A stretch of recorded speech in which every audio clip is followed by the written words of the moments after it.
আচ্ছা বলো তো, তোমাদের মধ্যে এই ধরনের ক্লিপ কে কে ব্যবহার করেছো?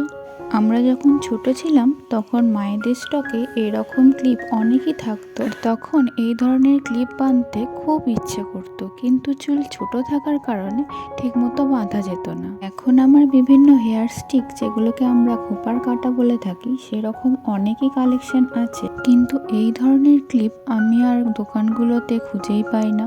তো তার জন্য ভাবলাম নিজেই একটা বানিয়ে নিই। এই ক্লিপটা আমার বাটারফ্লাই স্টাইলের করতে ইচ্ছা হচ্ছিল, তোমরা চাইলে অন্য স্টাইলেরও করতে পারো। তো ক্লিপটা করার জন্য আমি মোল্ডিড ক্লে ব্যবহার করেছি, আর একটা পেপারে বাটারফ্লাই এঁকে ক্লের মধ্যে বসিয়ে কেটে নিয়েছি। এইরকম প্রসেস অ্যাপ্লাই করলে তোমরা বিভিন্ন শেপ করতে পারবে কোনো আলাদা কাটার ছাড়াই। এখন ভেতরের ডিটেলিংগুলো করে নিচ্ছি, আর স্টিকটা যাতে পাস হয় তাই দুটো গোল করে কেটে নিচ্ছি দুই পাশে।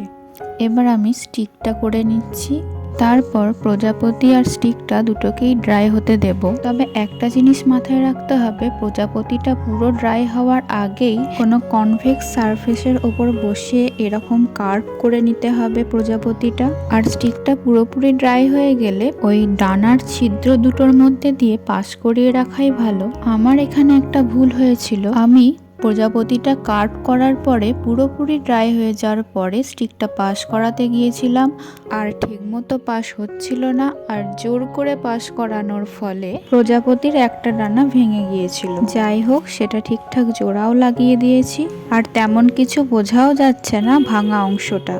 তোমাদের সুবিধার জন্য সেটাও বলে রাখলাম, না বললেও বোঝা যেত না যে ক্লিপটা একটু ভেঙে গিয়েছিল। আর আমি এখানে একটা আমার পছন্দ মতো রং করে নিয়েছি আমার জামার ম্যাচিংয়ে। তোমরা চাইলে অন্য রঙও করতে পারো নিজের পছন্দ মতো। আর সবার শেষে একটু মেটালিক ডাস্ট ইউজ করেছি যাতে দেখতে সুন্দর লাগে।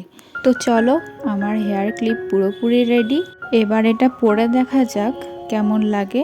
আর তোমরাও অবশ্যই জানিও যে আমাকে এই হেয়ার ক্লিপটা পরে কেমন লাগছে। Thank you for watching this video.